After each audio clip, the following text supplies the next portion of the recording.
And we are back. Yesterday I sprayed this poly spray on. Today I'm going to spray the second coat on. As I said yesterday, this was all really good. You can go down through there, you can check it out. See how nice and straight the lines are. But when you feel it, like I said before, take your hands and feel it. You really don't need to sand. It's going to be a little rough. That's just the silver in the poly spray. But if you want to, this is some wet dry. This is 600 grit paper. I just take a little piece of it, and 600, you know, it doesn't do much. And you can just run one hand ungloved. Of course, I've already done this, but rub one hand over, and you can just take this and lightly go over it if you want to. This is not enough where it takes a lot of sanding to get anywhere, so you won't go through the poly spray. If you go through the poly spray to the poly brush, then you've got to replace that coat. You can see where I kind of went over where I had some high areas like this, or in here, you know, I kind of took it and I just lightly sanded it until I got it. There was a little spot where I had like a little dribble. I took it and just sanded it lightly. If you want to go along the edges of the tapes and just make sure there's nothing sticking up. If it is, just give it a little sand with this. Once you go over, that's all, nothing big. If you've got some big problems or you see some big areas you've messed up underneath with tapes, then you're gonna have to take some MEK, go down through it and get down to the problem, fix the problem, then make sure you got your poly brush back in it and then go back with your coat of poly spray. This is one of the things that the factory uses. You know, I've got the cleaner. I forgot exactly what the cleaner is. That's poly spray makes a cleaner, and I've actually got some in there. I'm not sure where it is now, but anyway, oh, there it is right there.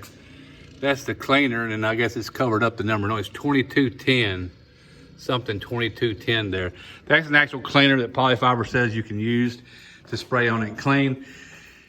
At the Cup Crafters factory, this is what they use. It's a foaming, Zep foaming. I buy it by the case. It's not that expensive. It's great to clean the airplane with, your windows, the leading edge wing edges, when you get the bugs off when you're flying, stuff like that. So it's nice in that it foams. You can see sprayed on it gives you a nice foam. It doesn't go away very quickly, so it gives you enough time then to take a rag, you know, and clean it and just go over it and make sure you got all your dust and everything.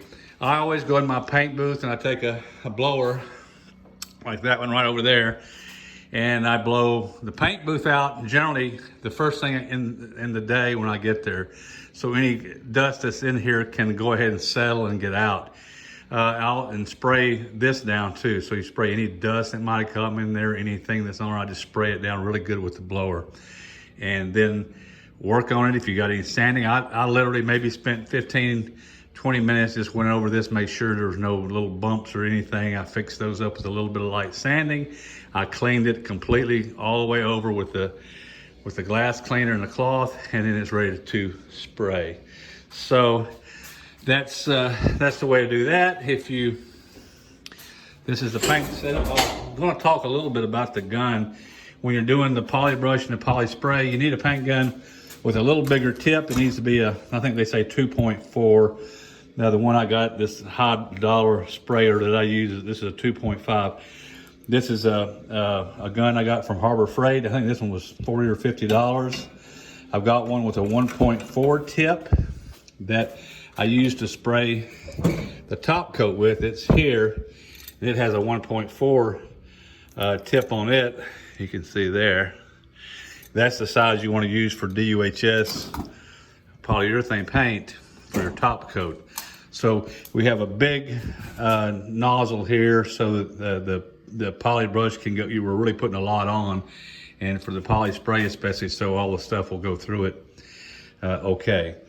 So that's kind of your setup there. Of course, we're using a good respirator mask and filters. You put the mask on, close it up, and cover the two sides with your hands there and there once you got it on, and see if you can breathe in. If you can breathe in, then it's coming in somewhere else. So make sure you got it sealed good against your face. Put the mask on, put one hand here, one hand over this intake, Breathe. If you can breathe in, adjust your mask where this is fitting you better, where you're not sucking anything in from the sides. Of course, once you start smelling something while you have the mask on, that's when it's time to change the filters in there. All right, we'll get it sprayed and we'll be done with poly spray. And like I said, Mitch mixed me up. I think today they're mixing me up some really cool paints for this paint scheme. There's a sneak preview of the Grizzly that I'm gonna do next. I'm a big grizzly bear hunter and I love this plane, and it's gonna be the Carbon Cub EX3 Grizzly. Can't wait.